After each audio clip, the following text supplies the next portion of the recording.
Students, आज हम 10th class की फ़िज़िक्स के यूनिट नंबर 1 के बारे में पढ़ेंगे। यूनिट नंबर 1 में हम आज पढ़ेंगे मखसूस हरारती गुंजाइश यानी कि स्पेसिफिक हीट ग्रेविटी। अच्छा, पहले इसके फैक्टर्स बताने से पहले मैं इसकी आपको डेफिनेशन बताऊंगी कि स्पेसिफिक हीट कैपेसिटी क्या होती है। हरारत मखसूसा यानी कि specific heat capacity basically heat की वो मकदार है, is the amount of heat.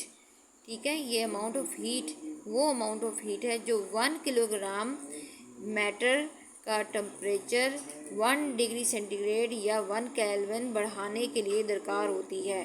दोबारा सुन ले कि हरारत मखसूसा यानी कि स्पेसिफिक हीट कैपेसिटी हरारत की वो मकदार है, यानी वो अमाउंट ऑफ हीट है जो किसी सब्सटेंस के 1 किलोग्राम किसी भी सब्सटेंस के 1 किलोग्राम का टेम्परेचर 1 डिग्री सेंटीग्रेड या 1 केल्विन तक बढ़ाने के लिए दरकार होती है, रिक्वायर होती है।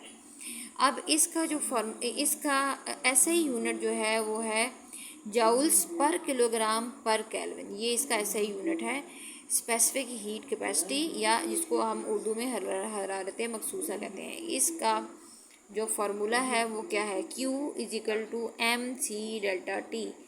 अब Q यहाँ पे थर्मल एनर्जी है और M जो है मटेरियल का मैस है, डेल्टा T पहले भी आपको बता चुकी हूँ कि ये टेम्परेचर में चेंज इन टेम्परेचर है, यानी टेम्परेचर में तब्दीली।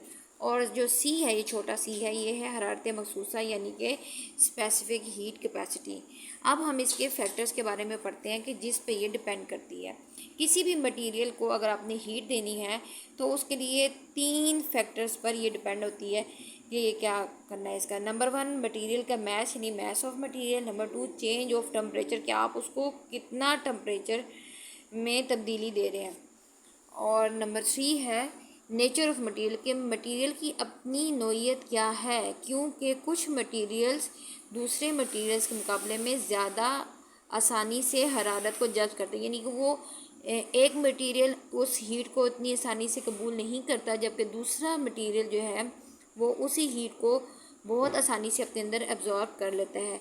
फॉर एग्ज़ाम्पल कि अगर आप 1 किलोग्राम पानी का टेम्परेचर 1 डिग्री सेंटीग्रेड बढ़ाना चाहते हैं तो उसके मुकाबले में इतनी ही मकदार से आप 1 किलोग्राम अल्कोहल का टेम्परेचर बढ़ाना पानी की निस्बत ज़्यादा आसान होता है। इस ताल्लुक़ को हम इसी फार्मूले से Q = mc डेल्टा T से हम ज़ाहिर करते हैं। अच्छा, आपकी मालूमात के लिए यहाँ पे एक बना हुआ है, इन्होंने क्या किया है कि मेटल कम हरारत मखसूसा यानी कि कम स्पेसिफिक हीट की कैपेसिटी की वजह से जल्दी गर्म हो जाती है, यानी मेटल्स की ये जो स्पेसिफिक हीट है वो कम है, इस वजह से वो जल्दी गर्म हो जाती है, जबकि लकड़ी की जो स्पेसिफिक हीट है वो ज़्यादा है, इस वजह से वो निस्बतन मामूली टेम्परेचर पर जाती है, यानी कि लकड़ी फ़ौरन गर्म नहीं होती, मेटल्स जल्दी गर्म होती हैं और लकड़ी को छूने पर हमें ज़्यादा गर्म भी महसूस नहीं होता है। इसी वजह से जो कुकिंग यूटेंसिल्स हैं उनमें हम जिनमें हम खाना पकाते हैं तो वहाँ पर लकड़ी डालेंगे उस गरम खाने में, तो वो आपको ठंडी ठंडी महसूस होगी, गर्म नहीं होगी। जबकि स्टील का चम्मच या कोई लोहे की आप लोई वगैरह इस्तेमाल करेंगे तो वो आपको फ़ौरन टच करने पर गर्म महसूस होगा। अगर आपको मेरी वीडियो पसंद आए तो उसको लाइक करें, सब्सक्राइब करें, शेयर करें